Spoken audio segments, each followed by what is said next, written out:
এটা কি শুধু একটি ফুটবল ম্যাচ নাকি ইতিহাসের নতুন অধ্যায়? একের পর এক অসম্ভবকে সম্ভব করে আর্জেন্টিনা যেন লিখছে এক মহাকাব্য।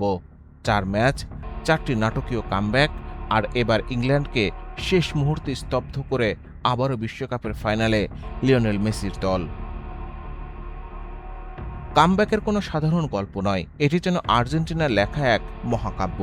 নকআউট পর্বের প্রতিটি ম্যাচে পিছিয়ে পড়েও ফিরে এসেছে লিওনেল মেসির দল, আর এবার সেমিফাইনালে শক্তিশালী ইংল্যান্ডকে ২-১ গোলে হারিয়ে টানা আরেকটি বিশ্বকাপের ফাইনালের টিকিট নিশ্চিত করেছে আলবিসেলেস্তারা। এবার চোখ শিরোপা লড়াইয়ে। বাংলাদেশ সময় ১৯ জুলাই রাত ১টায় নিউ জার্সির মেটলাইফ স্টেডিয়ামে বিশ্বকাপের ফাইনালে স্পেনের মুখোমুখি হবে আর্জেন্টিনা। অন্যদিকে ১৮ জুলাই তৃতীয় স্থান নির্ধারণী ম্যাচে মুখোমুখি হবে ইংল্যান্ড ও ফ্রান্স। এখন দেখার বিষয়ে আর্জেন্টিনার এই অবিশ্বাস্য কামব্যাকের মহাকাব্য কি শিরোপা জয়ের মাধ্যমে পূর্ণতা পায় নাকি শেষ হাসি হাসবে স্পেন? ফুটবল বিশ্ব অপেক্ষায় আরেকটি মহারণের।